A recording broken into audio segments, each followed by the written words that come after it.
Good morning. Presidential Advisor Joy Concepcion, PCCI, we have President George Barcelon.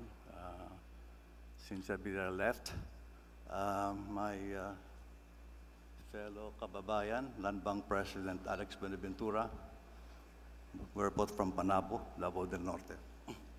Okay. Oh, it's there. These are state of the selected ASEAN economies, as well as the recent past. And I must tell Filipinos here to brace yourself so that the challenge here of Joey and the challenge of inclusive growth for the farming communities will be resolved. This is my outline, and I have to move fast. This is where we are today. I selected the major agricultural countries in the ASEAN, and our poverty level, mentioned by Cynthia Villar, as well as our rural poverty level is twice the level of the ASEAN 4. So here, agribusiness promotes inclusive growth, definitely. And if you look at this, we cannot isolate agriculture per se because there are interlinkages in the sectors of the economy. You notice that industry supplies inputs to agriculture. Agriculture provides food and raw materials to industry, and services bridge those gaps. And agribusiness is 1/3 of the Philippine economy. It's a conservative estimate, of which agriculture per se is 10%. But the agri-industries of the manufacturing sector is another 10%. And you have services of about 15%. So as we grow agriculture, agribusiness should also grow in terms of value adding.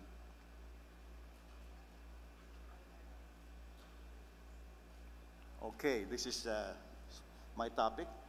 So competitiveness is the set of institutions, policies, and factors that determine the level of productivity of the country. That's very clear.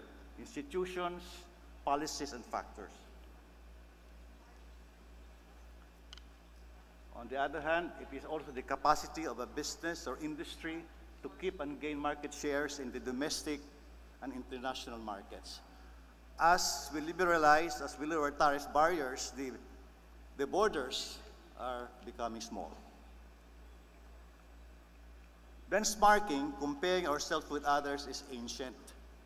4th century BC, the student of Socrates, Xenophon, asked him about precisely how farmers are better than the others. And Peter Drucker, the father of management, said that if you can't measure it, you can't manage it. And very important, he passed away at the ripe age of 95. So ASEAN is a global food basket. If you notice, the global rank of these countries in these commodities, no? And the bottom part is that in terms of diversity and competitiveness, Indonesia is number 1. You have Vietnam, Thailand, Malaysia, and the Philippines. So what are the competitiveness drivers? 1 is total factor productivity. 2 is farm productivity. Farm productivity changes, increases over time, agri-food exports, and the level of crop diversification. Let's go through this one by one. Total factor productivity is the most informative measure of long-term productivity and competitiveness. Total factor productivity measures the productivity of land, labor, capital, and material resources, that's fertilizer, that provides the production. If you look at this long-term total factor productivity, you have Malaysia and Vietnam posting consistent growth in the past 30 years. And the Philippines has to do more, definitely. And number 5 tayo. Okay? And if we analyze the recent past, you would notice that Malaysia, Indonesia, and Vietnam led in total factor productivity as well as output growth.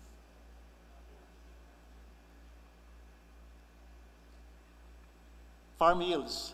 This is the best I can do. This is from Food and Agriculture Organization. Farm yields of the top 9 or 10 crops, you have the stars here, Indonesia, Malaysia, and Vietnam ahead. In absolute farm yields, farm productivity, okay? We have only 1 star there, which were number 2, no? This ranking of 5 countries. What about driver 3, farm yield increases since 1986, the start of the so-called people power revolution? You would notice that we are behind. You look at Vietnam, Thailand, the stars, no? Malaysia, Indonesia. Driver 4, agri-food exports, the Philippines underperformed and posted deficits. If you look at 2016, you would note that our exports of $5 billion is only 1/4 of Vietnam, 1/5 of Malaysia, I don't know, 1/7 of Indonesia, and how much is that? Maybe 1/8 of Thailand. But the other side of it is we are the only country in the ASEAN 5 which posted agri-food deficits. About $6 billion, while the other countries posted large surpluses.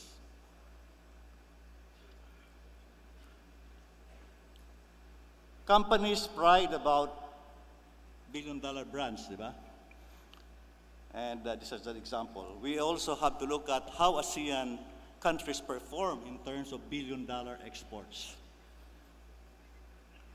Agri-exports in 2016, exports of US $2 billion a year. Thailand has 13 products. Vietnam has 7. Malaysia, 2, large. Indonesia, 5, and Philippines, 2. But you go down the line, 500 to 1 billion, you total it, Philippines has 2, Indonesia has 10, Malaysia has 7, Thailand has 17, and Vietnam has 9. This explain why our export is very low. We haven't moved towards the larger, productive, competitive agriculture yet.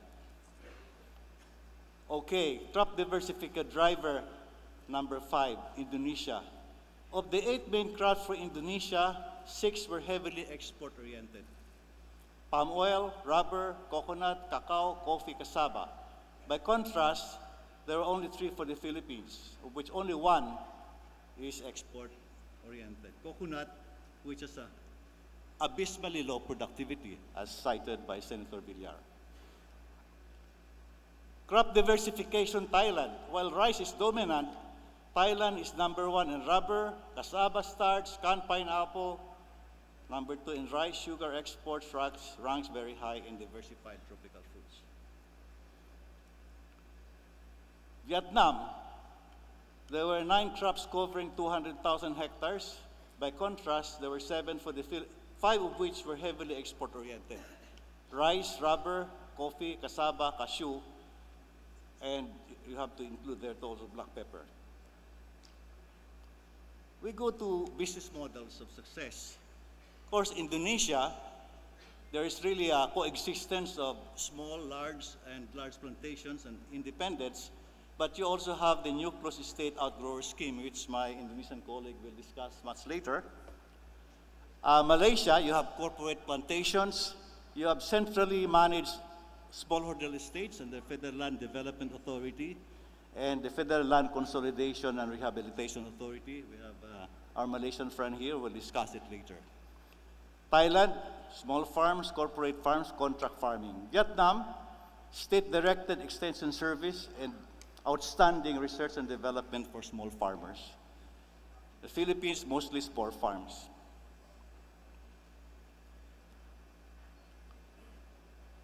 So these are the business models. If you look at FELCRA, which is really central management on consolidated farms, Some of our entrepreneurs are already doing this. Pidig Ilocos Norte, you have Chenia, I think, and Alang-Alang Leyte, and a few others. I will not discuss that because my friend from Felcra will discuss it later. This is the Inti Plasm program of Indonesia, which will be discussed by my friend later, but the nuclear farm and processing plant corporates, and you have also smallholders. But at the same time, we had to realize that smallholders earn income, but also earn wages from working the plantations. This is our discovery when we visited Malaysia in July, while in the Felcra scheme, that only 1/3 is from dividends of farmers, 2/3 are coming from wages, working in other plantations, which provided above poverty income. Okay, Inti nucleus schemes, then the contract farming, which also exists in the Philippines. This is the classic vicious circle of poverty. For those of you who took up basic economics, if you have low productivity, will lead to low income, low savings and low demand, and low investments. This is a classic problem on the Philippine countryside. Low investment, low productivity, low income. It will continue unless you intervene in that investment side, in the productivity side. Now, the implication of this is that if farmers have low income, how could they buy industrial products and services products? So agri-development will reduce rural poverty. How? Well, basically, when you increase productivity, you have more food and raw materials for industry to process the area of agri-food manufacturing. If you have diversified product mix, you have more products to process, your capacity utilization will increase, and you can have diversified exports. And when you value add in agri-food manufacturing, you provide that stable jobs outside the farm, because farming is basically seasonal. The manufacturing side will provide the stable income. Well, this is the chart here. If you notice, you can follow this chart here. If you have productivity, you have raw materials for agri-industry, you have food supply for exports, you have import substitution. If you produce your product competitively, like oil palm, coffee, cacao, you have provided jobs that provide non-farm income. So the combination of non-farm and farm income will provide you with that kick in rural income, which is the difference between progress and poverty, which makes a difference between dynamic consumer markets.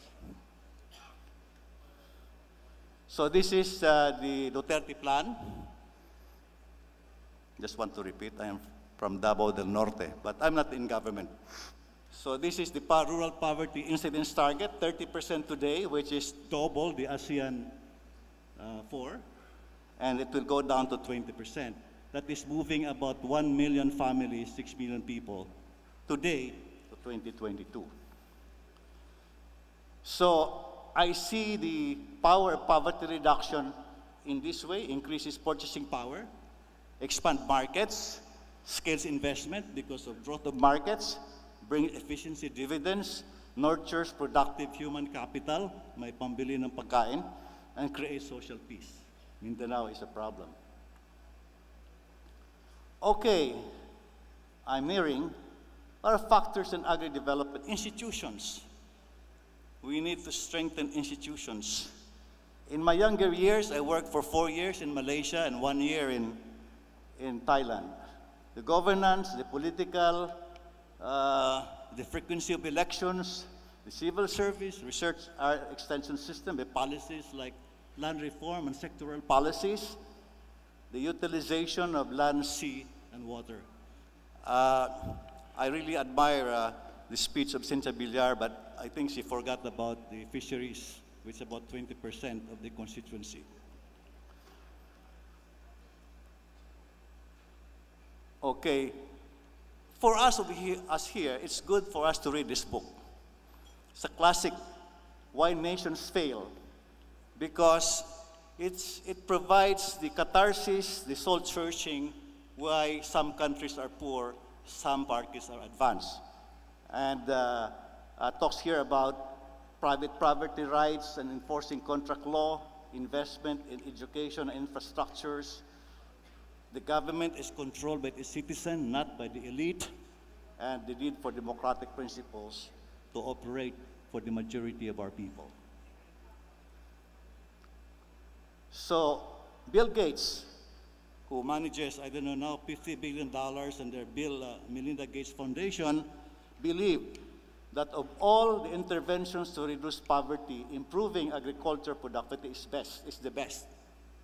All the others, different economic yields, it trickles down, but nothing as efficiently as in agriculture. Thank you.